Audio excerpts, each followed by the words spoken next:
Hi. You've heard apologists and such like make the argument for God's existence by referring to his being. You've probably heard me do it. You know, the kind of thing a potential creator of the universe would be. That is, God is timeless, spaceless, and immaterial. God exists outside of time. God is eternal. God is omnipresent. He is not bound to space. And God is not created. God is not composed of matter. God is the uncreated creator, the uncaused cause. The uncaused first cause was not made of matter, since there was no matter before matter.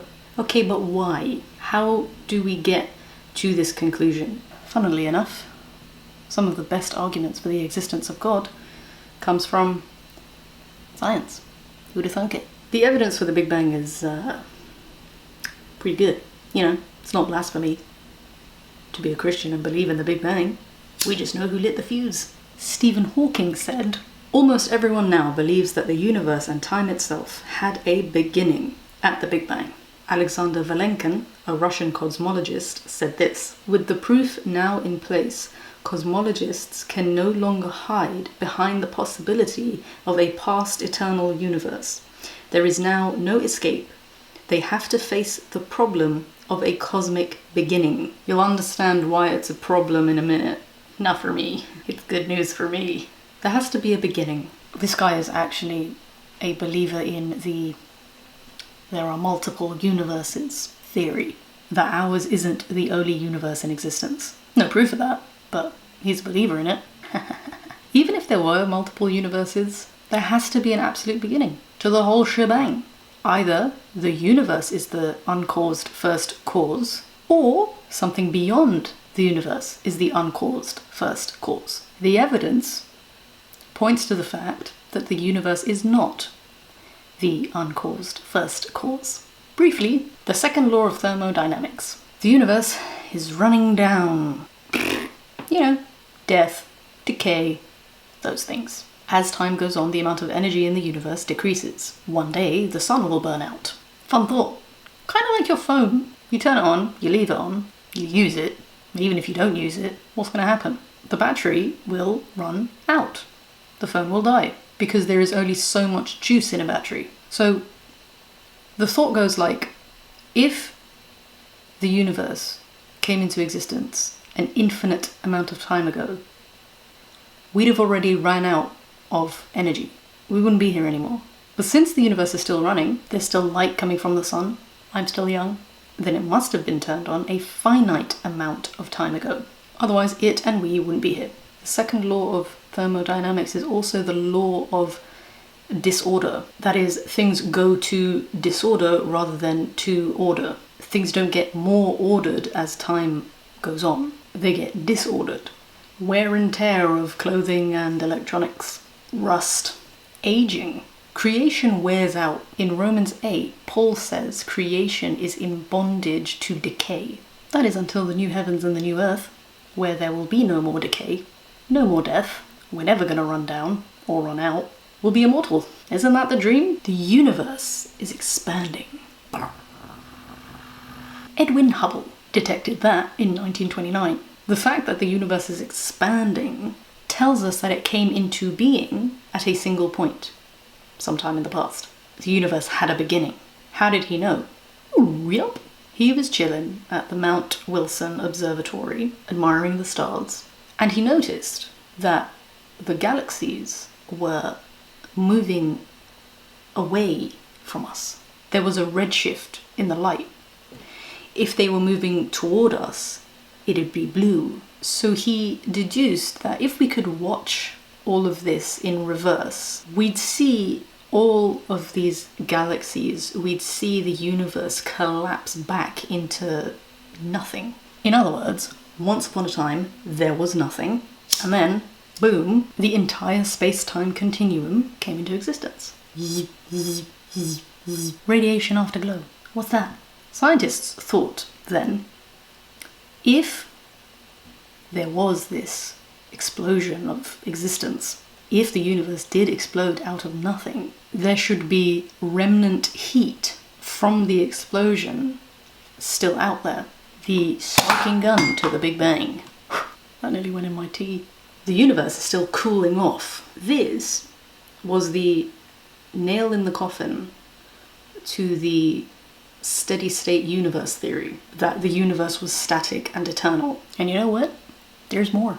The great galaxy seeds. If this Big Bang cosmology is true, there should be very fine temperature variations in the radiation afterglow. But these temperature variations couldn't be measured from Earth. Too much atmospheric interference. So after one failed attempt of launching a satellite way up there, in 1989 they relaunched a redesigned satellite way up there. This satellite orbited the Earth for 3 years before the scientists could announce their findings.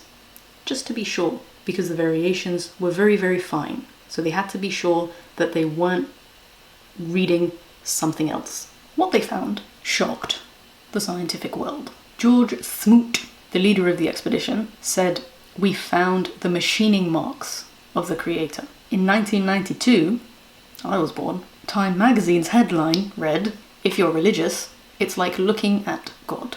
Stephen Hawking called it the scientific discovery of the century, if not all time. School teaches Darwinism, right? As if it's a fact. As if religion is just for the wackadoodles who are stuck in the past, who need God to explain thunder, and that science has basically disproved God.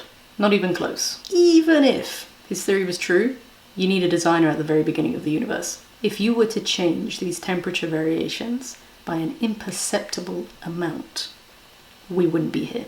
Point being, the evidence tells us that the Big Bang wasn't this chaotic explosion, disorder to order. It was a fine-tuned, shepherded creation. Einstein's theory of general relativity, which shows that time, space, and matter all came into existence at the same time. They are co-relative. They literally had a beginning. There was no time, no space, no matter. There was nothing. What's nothing? Nothing is what rocks dream about. No thing. The thing is, Einstein didn't like his discovery. He didn't like it because of where it led. He basically put a fudge factor in his equations, which made it look like the universe is static and eternal. I'm not a mathematician, I can't explain how. These are just the facts.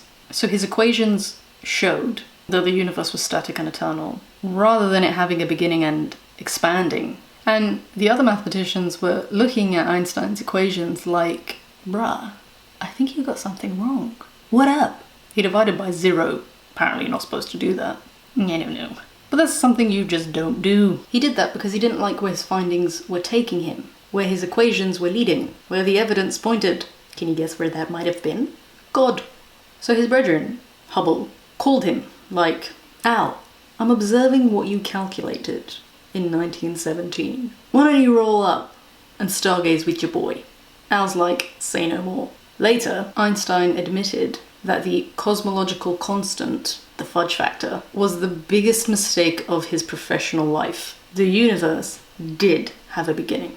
So, the second law of thermodynamics, the universe is expanding, radiation afterglow, the great galaxy seeds, and Einstein, theory of general relativity. Robert Jastrow, look him up, said this: "The astronomical evidence leads to a biblical view of the origin of the world. The essential element in the astronomical and biblical accounts of Genesis is the same." And he later said this in an interview with Christianity Today: "Astronomers now find that they have painted themselves into a corner because they have proven, by their own methods, that the world began abruptly in an act of creation to which you can trace the seeds of every star, every planet, every living thing in this cosmos and on the earth. And they have found that all this happened as a product of forces they cannot hope to discover. That there are what I or anyone would call supernatural forces at work is now, I think, a scientifically proven fact. Timeless, spaceless, immaterial, uncaused first cause. From effect to cause, we reason. We reason that first cause, that uncreated creator, to be God. 2 more for the road. For the scientist who has lived by his faith in the power of reason, the story ends like a bad dream. He has scaled the mountains of ignorance. He is about to conquer the highest peak. As he pulls himself over the final rock, he is greeted by a band of theologians who have been sitting there for centuries. I love it so much. It makes me want to cry. In the beginning, God created the heavens and the earth.